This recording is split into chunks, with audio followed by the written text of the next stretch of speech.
and Hudson nothing. We'll be back in just a moment.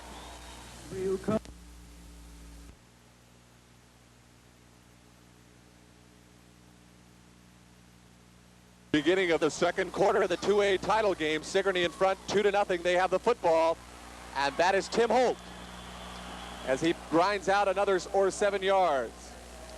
Coaches just love those plays in the first down to pick up 6 or 7 yards, like you say. Sure gives you a lot more options when you do that.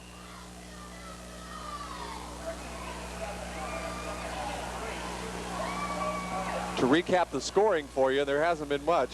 5 minutes and 3 seconds to go in the first quarter. A safety was snapped out of the end zone, and Sigourney is on top 2-0. But they won't get much yardage on that play. Loss of a yard.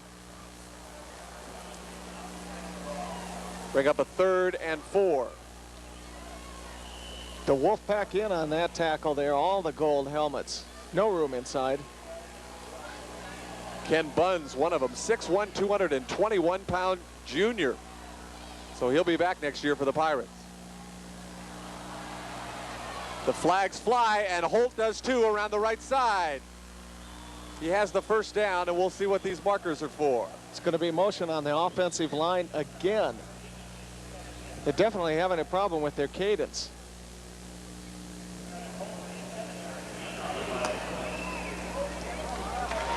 And Russ Gondek is absolutely right. Marching back 5 yards.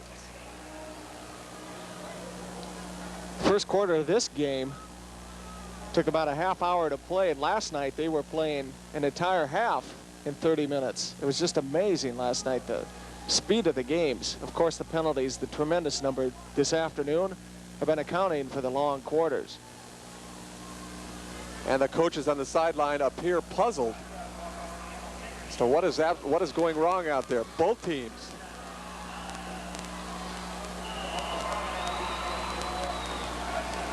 Third and 9. The ball at the 44-yard line of the Hudson Pirates. Big down for the Sigourney Savages. And Marquette wants to throw the football. Almost intercepted by Kerr. It was intended out there for Dean Hammis. Another punting situation. Neither team has been able to mount much of an offense this afternoon. In fact, no offense whatsoever. So far, the officials are winning this ball game, I think. The penalty flags are all over the place. 4th and 9. Dean Hammis to punt the football, and it's a pretty good one. That's Randy Ransom, and he's got some room to move, but then he's finally wrapped up as he crosses the 20-yard line, and he's stopped at the 22.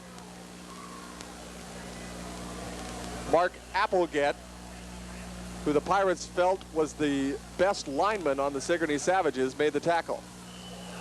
Let's see on this series if they can break sophomore Dean Lane for a couple of long runs to the outside.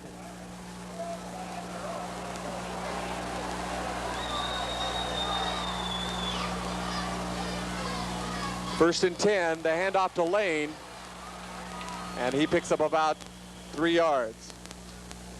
They're trying to get that yardage for him.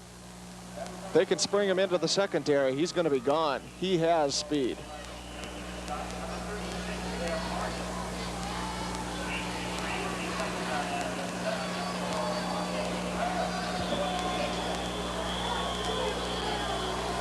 Timeout for the officials, as we have the officials, a little equipment check there.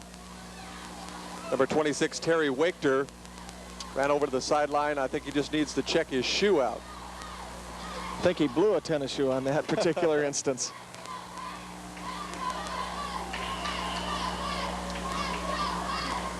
And the Hudson fans living it up. Those are the Sigourney fans, you bet. The gold and black of Sigourney. And that's Dean Lane, and he doesn't pick up much. Mark Applegate, 185-pound senior, to make the stop, a gain of a yard.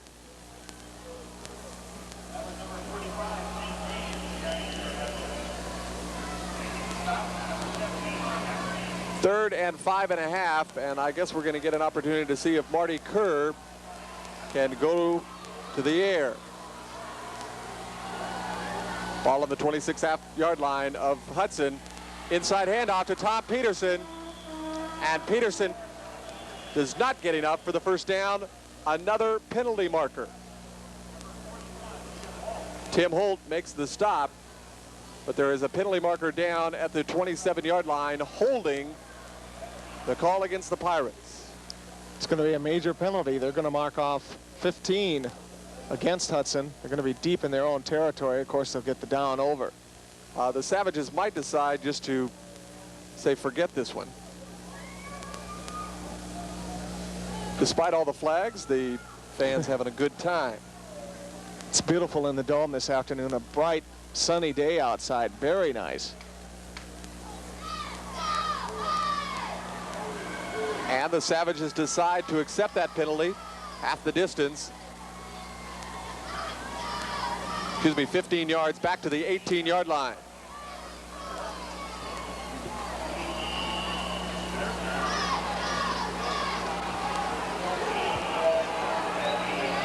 Third and 15 from the 18-yard line, Hudson. That's Jeff Lorenz. He's got big yardage. Very close to the first down as he crosses the 30-yard line up to the 32. It appears he'll be short by less than a yard. Jeff Lorenz, over 1,400 yards rushing this season and 19 touchdowns. Showed you what he could do on that play, picking up 14 yards, but it will be short by about a yard. Kevin Dimmler in there to do the punting for the Pirates. See if he can maintain his average. He's got about 42 yards per kick this afternoon. Oh, it's a nice one, and Terry Wachter calling for a fair catch and drops the football. That time, no confusion between the players. He just mishandled it. Last time downfield, there was confusion. Sigourney does come up with the football. The Savages having trouble with the punt. And I'll tell you the reason for that, Russ, is you look up at this dome, and that is a very difficult sky.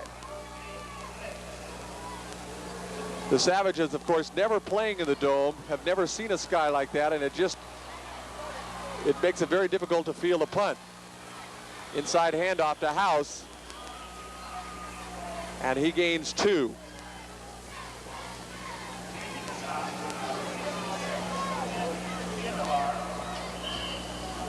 It's going to bring about a 2nd and 6 yards for Sigourney at the 36-yard line. House picked up 4 on that one, so it will be a 2nd and 6. And off to Holt, and he gets a couple. Hudson interior line has done very well containing Holt inside. A couple of big plays there. Those have mostly been sprint outs, passes downfield.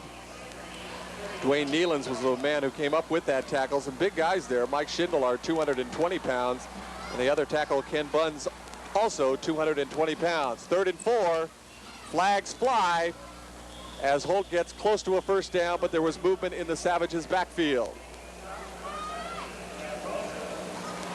Motion, the call against the Savages.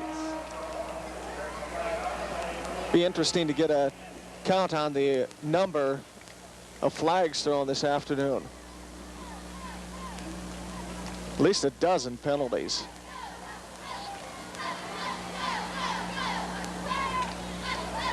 Sigourney faced with a 3rd and long. 3rd and we'll call it 9. The ball at the 34-yard line of the Savages. In a game that has been marred by penalties so far, Sigourney on top 2-0, 7 minutes and 15 seconds to go in the first half. And Margette wants to throw the football. Incomplete. In and out of the hands of Dean Hammis. Broken up nicely by Kevin Dimmler.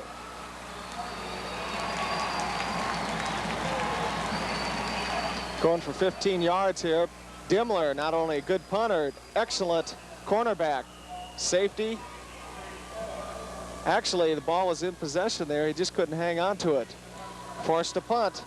Hudson's going to get another opportunity. Dimmler almost does it all. 6'5" and 170-pound senior. A big kid. Hamas in there to punt. Flags go down. And Ransom lets the ball sail over his head. It is down at the 14-yard line. But there is a flag down back at the Sigourney 33-yard line. Illegal procedure against the Savages.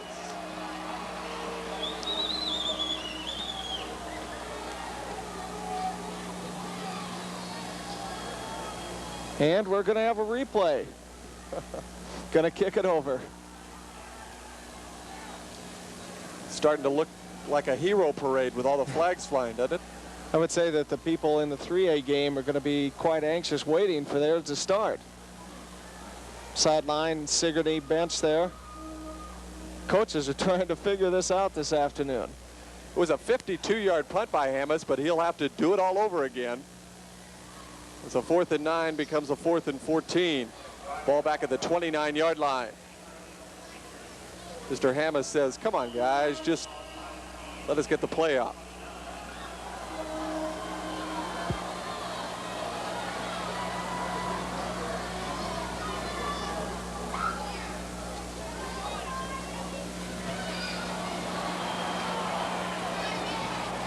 Hamas punt bounces around to the 34-yard line.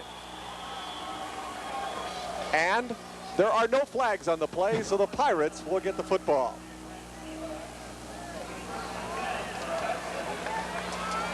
Six and a half minutes remaining in the half. Sigourney leading 2-0. Hudson in possession. We'll see if they can do something with the ball. 32-yard punt. Russ, I might want to make a note here. We have an error in our playoff program. Marty Kerr is not number 15 as we have listed.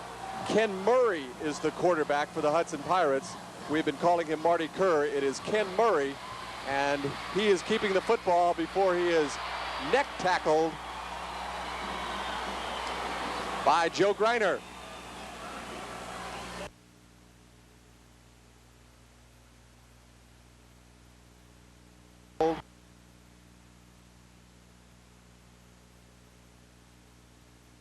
Marty Kerr, it is Ken Murray, and he is keeping the football before he is neck tackled by Joe Greiner. He has good size. Joe is 5'10", 205. Excellent pursuit that time to the outside. Murray had nowhere to go. He was looking for the sprint out pass. But of course, something you couldn't see, the Sigourney defense, the backfield, their defensive backfield, had the passing lanes covered well. Ken Murray is the quarterback, number 15. And he wants to throw the football, and he just gets it away, incomplete. Ken's taking a lot of punishment in the backfield there. His sprint out, he was just blasted, and that time hit from 2 angles in the backfield. Jeff Margette there to break up the pass. We had a little, which was just a dump off.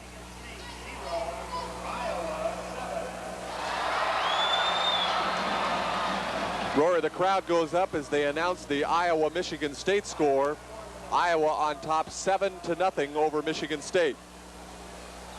That's early in that ball game.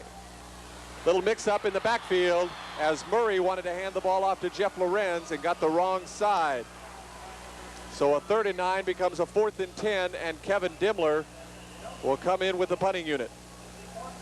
Again, neither team has been able to mount much of an offense this afternoon.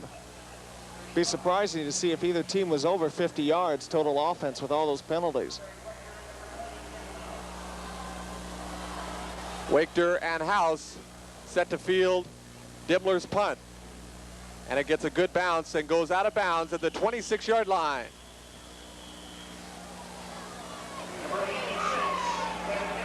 A 42-yard punt by Kevin Dimmler.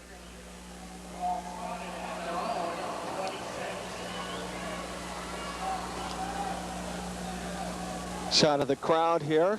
A shirt Beautiful sleeve crowd. afternoon. Yeah, a shirt sleeve crowd. Of course, it always is inside the Unidome. 68 degrees, always very pleasant, no matter